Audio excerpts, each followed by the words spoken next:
রাজস্ব বোর্ডকে জনগণের স্বার্থে আস্থা অর্জনের নির্দেশনা প্রধানমন্ত্রীর। অপ্রয়োজনীয় খাতে ব্যয় কমানোর চেষ্টায় সরকার। বর্তমান সরকার এনবিআর তথা রাজস্ব কাঠামোকে জনবান্ধব হিসাবে গড়ে তুলতে চায়। ঢাকা সহ 3 শহরে নামলো নারীদের পিঙ্ক বাস। মেয়েরা অনেক সাবধানতার মধ্যে থাকবে এবং তারা কোনো ঝামেলা ছাড়াই যাতায়াত করতে পারবে। দুর্ঘটনা বা সেই রকম কিছু ফেস না করে সেই জন্য আমরা সেই সর্বোচ্চ নিরাপত্তা তাদেরকে দিয়ে প্রদান করব। যারা এখানে কর্মকর্তারা আছেন বিআরটিসি এবং যোগাযোগ মন্ত্রণালয়ের, ডেফিনেটলি আমি তাদের উদ্দেশ্যে বলতে চাচ্ছি, আজকে যে সেবাটা আমরা পাবো 2 মাস পর এই সেবার মান আরো বাড়াতে হবে। ঢাকা চট্টগ্রাম মহাসড়কে এআই ক্যামেরা চালু। মহাসড়কে যে চাঁদাবাজি হয় সবকিছু ক্যামেরায় যেহেতু রেকর্ডেড থাকবে, আশা করি এই প্রবণতাটা কমবে। ইশতেহার বাস্তবায়নে মাঠে থাকার অঙ্গীকার বিএনপির 4 নেতার। যে আশা, যে ভরসা নিয়ে আমাদেরকে দায়িত্ব দেওয়া হয়েছে, আমরা আশা করি 4 জনই সেই দায়িত্ব নিষ্ঠার সাথে পালন করার চেষ্টা করব। সরকারের ব্যর্থতা চায় না জামাত। সরকার ব্যর্থ হোক এটা আমরা চাই না। সরকারের ভালো কাজে সহযোগিতা করাই আমাদের পার্লামেন্টের বিরোধী নেতার প্রতিশ্রুতি। রোহিঙ্গাদের বাঙালি বলে বিভ্রান্তি ছড়াচ্ছে মিয়ানমার, দায় এড়ানোর চেষ্টা। রাষ্ট্রদূতকে ডেকে ঢাকার কড়া প্রতিবাদ। ভারতের সঙ্গে ব্যবসায়িক সম্পর্ক জোরদারে টাস্ক ফোর্স হচ্ছে। রাজনীতির বাইরে থেকে বাণিজ্যে নজর ব্যবসায়ীদের। ব্রিক্স সম্মেলনের আগে ভারত চীন সীমান্তে উত্তাপ। অরুণাচলে অনুপ্রবেশের অভিযোগ, ভিত্তিহীন দাবি দিল্লির। স্বাগত নিউজ 24 সংবাদে। আর পুরো আয়োজন জুড়ে আপনাদের সাথে আছি আমরা দুজন, আমি নাফিসা হক এবং আমি সোহাগ বক্স। দেখছিলেন বিআরবি কেবল সংবাদ শিরোনাম। দেশ ও জনগণের স্বার্থে আস্থায় ফিরতে হবে এনবিআরকে। দুপুরে রাজধানীর চীন মৈত্রী সম্মেলন কেন্দ্রে রাজস্ব সম্মেলন 2026-এ অংশ নিয়ে এই নির্দেশনা দেন প্রধানমন্ত্রী তারেক রহমান। বলেন, রাজস্ব কাঠামো জনবান্ধব করতে বদ্ধপরিকর সরকার, আর অপ্রয়োজনীয় খাতে ব্যয় কমানোর চেষ্টা চলছে। রাজধানীর বাংলাদেশ চীন মৈত্রী সম্মেলন কেন্দ্রে রাজস্ব সম্মেলন 2026 আয়োজন করে অর্থ মন্ত্রণালয়ের অভ্যন্তরীণ সম্পদ বিভাগ ও জাতীয় রাজস্ব বোর্ড এনবিআর। সম্মেলনে যোগ দিয়ে প্রধানমন্ত্রী তারেক রহমান বলেন, পতিত ফ্যাসিবাদী সরকার স্বেচ্ছাচারিতার মাধ্যমে এনবিআরকে প্রশ্নবিদ্ধ করেছিল। জানান, বর্তমান সরকার এনবিআরকে একটি নির্ভরযোগ্য বিশ্বস্ত প্রতিষ্ঠান হিসেবে গড়তে চায়। এনবিআর এর নীতি নিয়ম উপেক্ষা করে ব্যক্তি কিংবা দলীয় স্বার্থে কাউকে পৃষ্ঠপোষকতা, কারো প্রতি বিরূপ মনোভাব কিংবা রাজস্ব আহরণে স্বেচ্ছাচারিতা এনবিআরকে প্রশ্নবিদ্ধ করেছিল। ফ্যাসিবাদ মুক্ত বাংলাদেশে এবার আমাদের ঘুরে দাঁড়ানোর পালা, অর্থাৎ বাংলাদেশের ঘুরে দাঁড়ানোর পালা। দেশের জনগণ বর্তমানে এনবিআরকে একটি নির্ভরযোগ্য এবং বিশ্বস্ত প্রতিষ্ঠান হিসেবে প্রত্যাশা করে। বর্তমান সরকার এনবিআর তথা রাজস্ব কাঠামোকে জনবান্ধব হিসাবে গড়ে তুলতে চায়। প্রধানমন্ত্রী বলেন, বর্তমান সরকার শুধুমাত্র বৈদেশিক সহায়তার উপর নির্ভর করে ভবিষ্যৎ প্রজন্মের উপর অতিরিক্ত ঋণের বোঝা চাপিয়ে দেওয়ার নীতি বিরোধী। তাই রাজস্ব আহরণ বৃদ্ধিতে ডিজিটাল কর ব্যবস্থায় গুরুত্ব আরোপ করেন তিনি। কর ব্যবস্থাপনা কিংবা কর আদায় পদ্ধতি সহজ এবং দুর্নীতি ও হয়রানিমুক্ত হওয়া প্রয়োজন, যাতে মানুষ স্বেচ্ছাপ্রণোদিত হয়ে কর আদায় স্বাচ্ছন্দ্য বোধ করেন। একই করদাতাদের উপর বারবার করের বোঝা বাড়িয়ে রাজস্ব বৃদ্ধির নীতি খুব সম্ভবত টেকসই পদ্ধতি নয়, বরং কর প্রদানে সক্ষম ব্যক্তিদেরকে শনাক্ত করে তাদেরকে যথাযথ নিয়মে করের আওতায় আনার ব্যবস্থা করার কার্যক্রম উদ্যোগ গ্রহণ করা বোধহয় অত্যন্ত প্রয়োজন। এই জন্য ডিজিটালি আধুনিক ডাটা ভিত্তিক কর প্রশাসন গড়ে তোলার খুব সম্ভবত কোনো বিকল্প নেই। সমৃদ্ধ বাংলাদেশের স্বার্থে সবাই মিলে একটি শক্তিশালী রাজস্ব ব্যবস্থা গড়ে তোলার আহ্বানও জানান প্রধানমন্ত্রী তারেক রহমান। আমাদের সকলের প্রয়োজন দেশপ্রেম এবং আন্তরিকতা। সাইফুল ইসলাম, নিউজ 24, ঢাকা। রাজধানীতে নারীদের জন্য পিঙ্ক বাস সার্ভিস চালু করেছে বিআরটিসি। এই বাসের চালক এবং কন্ডাক্টরও নারী। রাজধানী ঢাকায় 10টি এবং চট্টগ্রাম ও বগুড়ায় 4টি করে বাস দিয়ে শুরু হয়েছে এই সেবা। সকালে রাজধানীর তেজগাঁওয়ে এর উদ্বোধন করেন সড়ক মন্ত্রী শেখ রবিউল আলম। তিনি বলেন, এর মধ্য দিয়ে বিএনপি সরকারের একটি নির্বাচনী প্রতিশ্রুতির বাস্তবায়ন শুরু হলো। রাজধানীর ব্যস্ত সড়কে গণপরিবহনে ওঠা নারী যাত্রীদের জন্য প্রতিনিয়ত এক যুদ্ধের মতো। ভিড়, অনিরাপত্তা আর হেনস্থার ভয় কাটিয়ে নিশ্চিন্তে যাতায়াত এতদিন ছিল অনেকটাই অনিশ্চিত। তবে সেই ভোগান্তি ঘোচাতে এবার নতুন দিগন্তের সূচনা হলো। নারীদের নিরাপদ ও স্বাচ্ছন্দ্যময় যাত্রা নিশ্চিত করতে বিআরটিসি চালু করলো বিশেষ পিঙ্ক বাস সার্ভিস। বিশেষ এই গোলাপি বাসের সবথেকে বড় বৈশিষ্ট্য এর চালক ও কন্ডাক্টরের দায়িত্ব সামলাবেন নারীরা। প্রতিটি বাসে রয়েছে ই-টিকিটিং সুবিধা, উচ্চগতির ইন্টারনেট এবং সিসিটিভি ক্যামেরা। প্রাথমিক পর্যায়ে ঢাকায় 10টি এবং চট্টগ্রাম ও বগুড়ায় 4টি বাস চালু হলেও খুব দ্রুতই বহরে যোগ হবে আরও 100টি বাস। ঢাকার 9টি রুটে সকাল 6টা থেকে রাত 9টা পর্যন্ত চলবে পিঙ্ক বাস। মোট 114টি স্টপেজ থেকে যাত্রী ওঠানামা করতে পারবে। মেয়েরা অনেক সাবধানতার মধ্যে থাকবে এবং তারা কোনো ঝামেলা ছাড়াই যাতায়াত করতে পারবে। আমি একজন মহিলা হিসাবে একটা চ্যালেঞ্জিং কাজ করতে পারবো, এটাই আমার কাছে অনেক বড়। আমি যা ফেস করেছি গত দিনে, আর বাকি নারীরা যাতে সেই দুর্ঘটনা বা সেই রকম কিছু ফেস না করে, সেই জন্য আমরা সেই সর্বোচ্চ নিরাপত্তা তাদেরকে দিয়ে প্রদান করব। রাজধানীর তেজগাঁও বিআরটিসি ট্রাক ডিপো প্রাঙ্গণে এই সেবার উদ্বোধন করেন সড়ক পরিবহন মন্ত্রী। বলেন, গুরুত্বপূর্ণ নির্বাচনী ইশতেহার বাস্তবায়ন হলো। এমনও হয়েছে অনড়ম্বর উদ্বোধন হয়েছে, 6 মাস গিয়ে আর অস্তিত্ব খুঁজে পাওয়া যায় নাই। সেটা এই সরকার হতে দেবে না, সেটা এই মন্ত্রণালয় কিন্তু কোনোভাবে সেই জায়গায় আবার আমাদেরকে ফিরে যেতে হয় তা হবে না। যারা এখানে কর্মকর্তারা আছেন বিআরটিসি এবং যোগাযোগ মন্ত্রণালয়ের, ডেফিনেটলি আমি তাদের উদ্দেশ্যে বলতে চাচ্ছি, আজকে যে সেবাটা আমরা পাবো 2 মাস পর এই সেবার মান আরো বাড়াতে হবে। প্রাথমিকভাবে সীমিত সংখ্যক বাস দিয়ে শুরু হওয়া এই সেবা যেন রুটভিত্তিক সঠিক ব্যবস্থাপনায় পরিচালিত হয় এবং দ্রুত বাসের সংখ্যা বাড়ানো হয়, এমনটাই প্রত্যাশা নারী যাত্রীদের। মাসুদ সুমন, নিউজ 24, ঢাকা। এআই প্রযুক্তির স্বয়ংক্রিয় জরিমানা ব্যবস্থার মাধ্যমে মহাসড়কে চাঁদাবাজি বন্ধ হবে বলে আশা করছেন স্বরাষ্ট্রমন্ত্রী সালাউদ্দিন আহমদ। সকালে ঢাকা চট্টগ্রাম মহাসড়কে অটো ফাইন সিস্টেম উদ্বোধন করেন তিনি। আর তখন তিনি বলেন, এর মাধ্যমে সামগ্রিক ট্রাফিক ব্যবস্থাপনায় বৈপ্লবিক পরিবর্তন আসবে। পর্যায়ক্রমে দেশের সব মহাসড়কে এই ব্যবস্থা চালুর ঘোষণা দিয়েছেন স্বরাষ্ট্রমন্ত্রী। মঙ্গলবার সকালে নারায়ণগঞ্জের মেঘনাঘাটে হাইওয়ের মনিটরিং সেন্টার থেকে ঢাকা চট্টগ্রাম মহাসড়কে এআই প্রযুক্তির অটো ফাইন সিস্টেমের উদ্বোধন করেন স্বরাষ্ট্রমন্ত্রী। এ সময় মন্ত্রী বলেন, মহাসড়কের শৃঙ্খলা ফেরাতে এআই প্রযুক্তির এই পদ্ধতি নেওয়া হয়েছে। মহাসড়কে যে চাঁদাবাজি হয় সেটা মালিক পক্ষ থেকে হোক, শ্রমিক ফেডারেশনের পক্ষ থেকে হোক বা পুলিশের পক্ষ থেকে হোক, সবকিছু ক্যামেরায় যেহেতু রেকর্ডেড থাকবে, আশা করি এই প্রবণতাটা কমবে। স্বরাষ্ট্রমন্ত্রী বলেন, এই প্রযুক্তির কার্যকর সুফল বয়ে আনলে সারা দেশের সকল মহাসড়কে পর্যায়ক্রমে এই সিস্টেম চালু করা হবে। ক্যামেরা এবং এআই জেনারেটেড ফাইন সিস্টেমের আমরা ইন্ট্রোডিউস করেছি। ঢাকা চট্টগ্রাম মহাসড়কের এই ব্যবস্থা চালুর মধ্য দিয়ে কিছু ভুল ত্রুটি যদি ধরা পড়ে, সেগুলো সংশোধন করে পর্যায়ক্রমে বাংলাদেশের সকল মহাসড়কে এই ব্যবস্থা চালু করবো ইনশাআল্লাহ।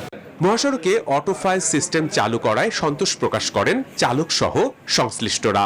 এআই ক্যামেরা থাকলে আমাদের জন্য সুবিধা হয়, দোষটা কার এটা বাই করা যাবে। এআই ক্যামেরাটা এটা অনেক ভালো, আমি মনে করি ভালো, সবাই সিঙ্গেল মাইন্ডে চলবে। গাড়ি চাইলে এটা চিন্তাই হয়, অনেক মনে হয় ক্যামেরা থাকতে হবে না। অটো ফাইন সিস্টেম ক্যামেরার নজরদারিতে থাকবে যানবাহন, আর আইন লঙ্ঘন শনাক্ত হলেই স্বয়ংক্রিয়ভাবে তৈরি হবে মামলা। আজকের পর থেকে এগুলো সব ডেস্ক রিপোর্ট, নিউজ 24। বিএনপির নির্বাচনী ইশতেহার বাস্তবায়নে প্রধানমন্ত্রী তারেক রহমানের হাতকে শক্তিশালী করার অঙ্গীকার করেছেন নতুন যুক্ত হওয়া স্থায়ী কমিটির 4 সদস্য। সকালে রাজধানীর জিয়া উদ্যানে শহীদ রাষ্ট্রপতি জিয়াউর রহমান এবং সাবেক প্রধানমন্ত্রী খালেদা জিয়ার সমাধিতে শ্রদ্ধা নিবেদন করেন তারা। নতুন দায়িত্ব পাওয়ার পর প্রথমবারের মতো শ্রদ্ধা জানাতে জিয়া উদ্যানে বিএনপির স্থায়ী কমিটির 4 সদস্য শহীদ রাষ্ট্রপতি জিয়াউর রহমান ও সাবেক প্রধানমন্ত্রী খালেদা জিয়ার সমাধিতে পুষ্পস্তবক অর্পণ করেন তারা। আত্মার মাগফিরাত কামনা করে বিশেষ মোনাজাতে অংশ নেন।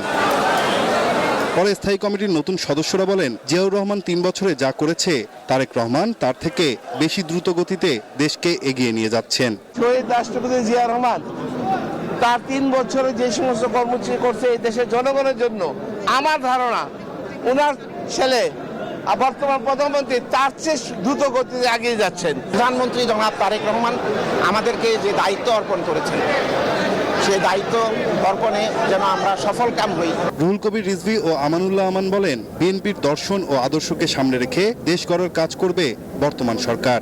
জনগণের প্রত্যাশা পূরণে প্রধানমন্ত্রী তারেক রহমানের নেতৃত্বে এগিয়ে যাওয়ার কথাও জানান তারা। আমরা জনগণকে নিয়ে এই দলকে, এই সরকারকে সহযোগিতার মধ্য দিয়ে, নিষ্ঠার সাথে কর্মকাণ্ড পরিচালনার মধ্য দিয়ে আমরা কাজ করে যাব। যে আশা, যে ভরসা নিয়ে আমাদেরকে দায়িত্ব দেওয়া হয়েছে, আমরা আশা করি চারজনই সেই দায়িত্ব নিষ্ঠার সাথে পালন করার চেষ্টা করব। তারা বলেন, বিএনপি দীর্ঘ রাজনৈতিক ঐতিহ্যের ধারক। সেই ঐতিহ্য ও সুযোগকেই সফলভাবে কাজে লাগাতে চান নতুন দায়িত্ব পাওয়া নেতারা। নাইম আলচিকো, নিউজ 24, ঢাকা। সরকারের সবচেয়ে বড় ব্যর্থতা গণভোটের রায় বাস্তবায়ন না করা, এমন মন্তব্য করেছেন জামায়াতের সেক্রেটারি জেনারেল মিয়া গোলাম পরোয়ার। বিকেলে রাজধানীর মগবাজারে সংবাদ সম্মেলনে এই কথা বলেন তিনি। সরকারের 6 মাসের মূল্যায়ন নিয়ে এর আয়োজন করা হয়। গোলাম পরোয়ার বলেন, সরকার ব্যর্থ হোক তা চায় না জামায়াত ইসলামী। জনকল্যাণমূলক পদক্ষেপকে সমর্থন জানাতে চায় বিরোধী দল। গণভোটের গণরায়ের ব্যাপারে সরকারের সরাসরি নেতৃত্বাচক ভূমিকা হচ্ছে সরকারের প্রথম ব্যর্থতা। সরকার ব্যর্থ হোক এটা আমরা চাই না। সরকারের ভালো কাজে সহযোগিতা করাই আমাদের পার্লামেন্টের বিরোধী নেতার প্রতিশ্রুতি যে আমরা ভালো কাজে সহযোগিতা করতে প্রস্তুত, কিন্তু বন্ধ এবং জনস্বার্থ বিরোধী কাজে আমরা বিরোধিতা করব এবং আমরা বাধা দেব। মিয়ানমার রোহিঙ্গাদের বাঙালি বলায় কড়া প্রতিবাদ জানিয়েছে বাংলাদেশ। বিকেলে ঢাকায় নিযুক্ত দেশটির রাষ্ট্রদূত কিয়াও সোয়েমোকে তলব করে এই প্রতিবাদ জানিয়েছে পররাষ্ট্র মন্ত্রণালয়। সম্প্রতি একটি বিবৃতি দেয় মিয়ানমার সরকার। সেই বিবৃতি বিভ্রান্তিকর বলে মনে করে ঢাকা। বাংলাদেশ মনে করে রোহিঙ্গা সংকটের ক্ষেত্রে দায় এড়ানোর চেষ্টা করছে মিয়ানমার। পররাষ্ট্র প্রতিমন্ত্রী শামা ওবায়দ জানান, আন্তর্জাতিক সম্প্রদায়কে আরও সক্রিয় করে রোহিঙ্গা প্রত্যাবাসনে মিয়ানমারের ওপর চাপ বাড়ানোর চেষ্টা করছে বাংলাদেশ। দেশে আল কায়েদা নিয়ে জাতিসংঘের প্রতিবেদনকে আওয়ামী প্রোপাগান্ডার ফল বলেও মন্তব্য করেন তিনি। মিয়ানমারের দিক থেকে যে স্টেটমেন্টটা করা হয়েছে সেখানে সংখ্যার কিছু বিভ্রাট আছে, যেটার সাথে বাংলাদেশের সরকার বা পররাষ্ট্র মন্ত্রণালয় একমত না। তো ওনাদের সাথে কথা হয়েছে যে ওনারা মিয়ানমার অ্যাম্বাসেডর আমাদেরকে আশ্বস্ত করেছে যে মিয়ানমার সরকারের সাথে উনি কথা বলবেন। বাজারে দ্রব্যমূল্য স্থিতিশীল আছে। গত 6 মাসে পণ্যের দাম না কমলেও বাড়েনি। সরকার পণ্যের দাম কমানোর চেষ্টা করছে, এমনটাই বলেছেন বাণিজ্য ও কৃষি মন্ত্রী। সচিবালয়ে তারা জানান, ভারতের সঙ্গে ব্যবসায়িক সম্পর্ক জোরদারে যৌথ টাস্কফোর্স গঠন করা হচ্ছে। অর্থনৈতিক সূচকের হিসেবে গেল কয়েক মাস ধরে মূল্যস্ফীতি 9-এর উপরে, অর্থাৎ বাজারের জিনিসপত্রের দাম সাধারণ মানুষের হিসেবের খাতার বাইরে চলে গেছে। ফলে জীবনযাপনে মানুষের রয়েছে অস্বস্তি। কাঁচা পণ্যের দাম নিয়ন্ত্রণ করে কৃষি মন্ত্রণালয়। চাল, গম ছাড়া বাকি পণ্যের দাম নিয়ন্ত্রণের ভার বাণিজ্য মন্ত্রণালয়ের উপর। সচিবালয়ে প্রশ্নের জবাবে বাণিজ্যমন্ত্রী জানান, জিনিসপত্রের দামের সাথে জ্বালানি, বিদ্যুৎ, অবকাঠামোর যোগসূত্র রয়েছে। সমস্যা মেটানোর চেষ্টা চলছে। তবে কৃষকের স্বার্থে কৃষি পণ্যের দামকে সহনীয় বলছেন কৃষিমন্ত্রী। রেডি সিজনে ভেজিটেবল উৎপাদন করা খুব সহজ কাজ না, তারপরে উৎপাদন খরচটা একটু বেশি থাকে। 80 টাকা 1 কেজি করলা ফলাইতে কয় টাকা খরচ হয় একটু দেখেন না। ব্যাটারও তো ফ্যাট আছে, সংসার আছে, বাঁচতে তো হইব। এই দেশের একজন নাগরিক হিসাবে জীবনযাত্রার ব্যয়, দ্রব্যমূল্য, এটাতে আপনি কি সন্তুষ্ট? মোটেই না। আমি সন্তুষ্ট হব জীবনযাত্রার ব্যয় এখন যা আছে যদি তার থেকে সাবস্টেন্সিয়ালি কমে। সেটার জন্য বিদ্যুৎ হতে হবে আপনার সাশ্রয়ী মূল্যে। লজিস্টিক কস্ট হচ্ছে জিডিপির 16%, যেখানে ইন্টারন্যাশনাল এভারেজ হচ্ছে, স্ট্যান্ডার্ড এভারেজ 10%। এর আগে সকালে ভারতের একটি ব্যবসায়িক প্রতিনিধি দল বৈঠক করেন বাণিজ্যমন্ত্রীর সাথে। বাংলাদেশের অবকাঠামো উন্নয়নে নিজেদের বিনিয়োগের আগ্রহের কথা জানিয়েছেন তারা। বাণিজ্য বাড়াতে গঠন হচ্ছে যৌথ টাস্কফোর্স। ইন্ডিয়ান ডিজিটাল ট্রান্সফরমেশন এখন যেভাবে হচ্ছে, আর আরেকটি হচ্ছে ইনফ্রাস্ট্রাকচারের ক্ষেত্রে কিভাবে ভারতীয় বিনিয়োগকারীদের সম্পৃক্ত করা যায় বা ফিন্যান্স আনা যায়, সেই বিষয় নিয়ে ভারতীয় ব্যবসায়ীরা দুটো টাস্ক ফোর্সের প্রস্তাব দিয়েছেন। এদিকে দেশে সারের কোনো সংকট নেই এমন তথ্য জানিয়ে কৃষিমন্ত্রী জানান, যারা সার নিয়ে অহেতুক হয়রানির সৃষ্টি করছে তাদেরকে ছাড় নয়। সারে কোনো রকম কোনো শর্টেজ নাই, সাপ্লাস আছে আমরা অনেক। গত বছর এই সময় যা ছিল তার থেকেও বেশি আছে। শানাজি ইয়াসমিন, নিউজ 24, ঢাকা।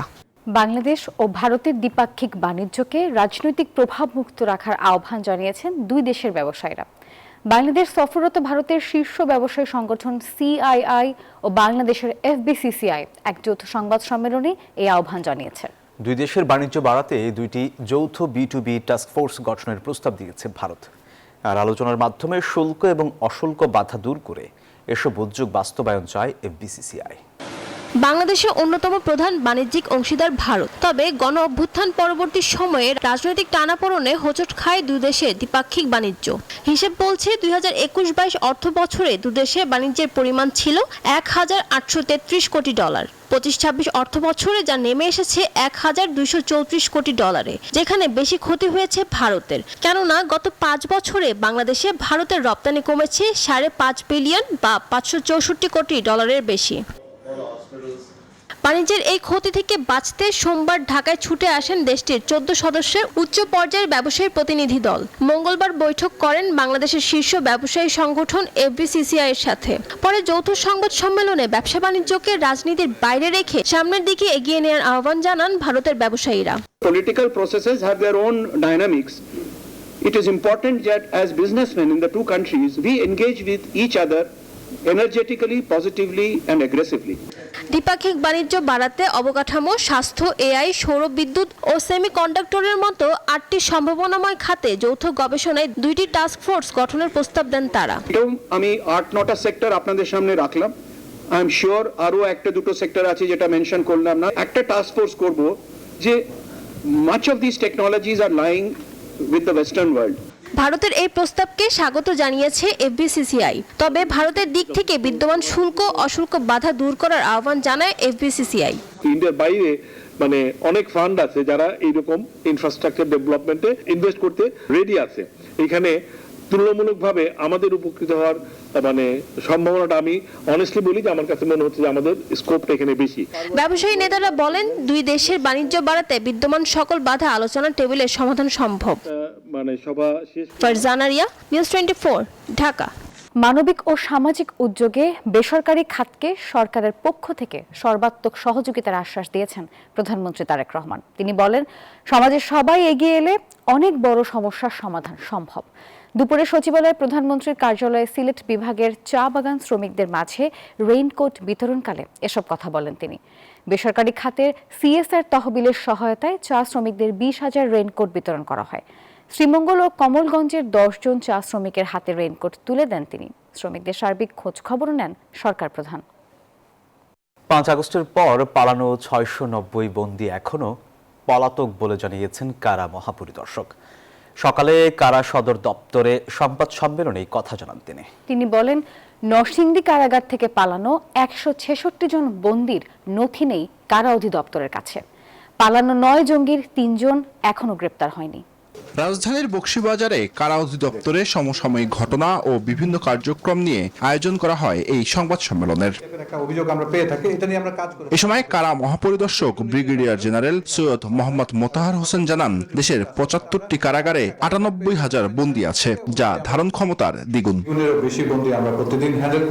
সাংবাদিকদের প্রশ্নের জবাবে তিনি জানান, নরসিংদী কারাগার থেকে 9 জঙ্গি পালিয়েছিল, যার মধ্যে এখনো পলাতক 3 জন।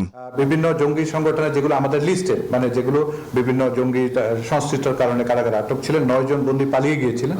তার মধ্যে 6 জন ইতিমধ্যে গ্রেপ্তার হয়েছেন এবং বাকি 3 জন পলাতক রয়েছেন। তো এর মধ্যে আরেকটা সাদৃশ্য আপনাকে বলতে পারি যে এর মধ্যে 6 জন গ্রেপ্তার হয়েছিলেন, তার মধ্যে একজন আবার জামিনে বেরিয়ে গিয়েছিলেন এবং অতি সম্প্রতি তাকে আবার এই বোমাবাজির সাথে সংশ্লিষ্টতার কারণে গ্রেপ্তার করা হয়েছে। ধারণ ক্ষমতার স্বল্পতার কারণে অনেক দুর্ধর্ষ আসামিকে আলাদা করে রাখা যাচ্ছে না, তবে তাদের আলাদা রাখার চেষ্টা চলছে বলে জানান তিনি। কারাগারে আমাদের যে বর্তমানে যে অবস্থা তাতে আসলে একদম অ্যাবসলিউটলি সেগ্রিগেট করে কাউকে রাখা যাচ্ছে না। হয়তোবা সেই ওই ওয়ার্ড অথবা সেই বিল্ডিং এ থাকার কারণে কোনো না কোনো ভাবে সংশ্লিষ্ট রিকোয়েস্টটা এসেছে। বর্তমানে আপনাকে একটা ইস্যু করতে চাই যে এরকম যারা এরকম সিরিয়াস টাইপের কেউ যদি বন্দী থাকে তাদেরকে কিন্তু আমরা নিবিড় পর্যবেক্ষণের মধ্যে রেখেছি, তাদেরকে সেপারেট জোনে রাখার ব্যবস্থা করেছে। কারাগারে থাকা আওয়ামী লীগ নেতারা মোবাইলে কথা বলছেন, এটি স্বীকার করে কারা মহাপরিদর্শক জানান এই প্রবণতা এখন কমে আসছে, তাদেরকে অতিরিক্ত কোনো সুবিধাও দেয়া হচ্ছে না। কথা বলছে, এটা 100% আমি আপনাদেরকে গ্যারান্টি দিতে পারছি না যে কথা বলছে না, বাট একই সাথে আমরা কোনোভাবে এটা ছাড় দিচ্ছি না। জুবাইর সানি, নিউজ 24, ঢাকা। ভারতের অরুণাচল প্রদেশে চীনের অনুপ্রবেশের অভিযোগে ফের উত্তপ্ত হয়ে উঠেছে দুই দেশের সীমান্ত। ভারতীয় সেনাদের টহলে বাধা এবং নিরাপত্তা পোস্ট দখলের দাবি উঠলেও তা নাকচ করেছে ভারতীয় সেনাবাহিনী। ব্রিক্স সম্মেলনের আগে নতুন এই পরিস্থিতিতে দিল্লি ও বেইজিংয়ের মধ্যে কূটনৈতিক চাপ বাড়ার শঙ্কা দেখা দিয়েছে। গাড়োয়ালের ক্ষত শুকালেও কাটেনি ভারত চীন সীমান্তের অবিশ্বাস। অরুণাচল নিয়ে নতুন অভিযোগে আবারও সামনে এসেছে সেই পুরনো উত্তাপ। তাস্কিংয়ে চীনা পিএল-এর উপস্থিতি ও ভারতীয় সেনাদের টহলে বাধার অভিযোগ তুলেছে পিপলস পার্টি অফ অরুণাচলের অনুসন্ধানী দল। স্থানীয়দের শিকার ও চরণভূমিতেও চীনা উপস্থিতি দাবি তাদের, এমন তথ্য জানিয়ে প্রতিবেদন প্রকাশ করেছে আল জাজিরা। তবে ভারতীয় সেনাবাহিনীর দাবি চীনা অনুপ্রবেশ কিংবা ভারতীয় ভূখণ্ড হারানোর খবর ভিত্তিহীন। সীমান্তের সব পোস্টেই দিল্লির নিয়ন্ত্রণে। তবুও কাটছে না অস্বস্তি। প্রায় ৩,৫০০ কিলোমিটার সীমান্তের বড় অংশ এখনো অমীমাংসিত। ভারত ও চীনের মধ্যকার প্রকৃত নিয়ন্ত্রণ রেখা কোথায় তা নিয়েও দিল্লি বেইজিং এর অবস্থান এক নয়। ফলে দিল্লিতে ব্রিক্স সম্মেলনের আগে সীমান্তের নতুন এই বিতর্ক কূটনৈতিক চাপ বাড়াতে পারে। যদিও ভারত বলছে শান্তি ও স্থিতিশীলতার সম্পর্ক স্বাভাবিক রাখার পূর্ব শর্ত, আর চীনের দাবি সীমান্ত পরিস্থিতি সার্বিকভাবে স্থিতিশীল, অর্থাৎ সম্পর্কের বরফ গললেও আস্থার দূরত্ব এখনো পুরোপুরি ঘোচেনি। চন্দ্রানী চন্দ্রা, নিউজ 24। দর্শক, আর এই ছিল নিউজ 24 সংবাদের এখনকার আয়োজনে। এতক্ষণ সাথে থাকার জন্য সবাইকে ধন্যবাদ।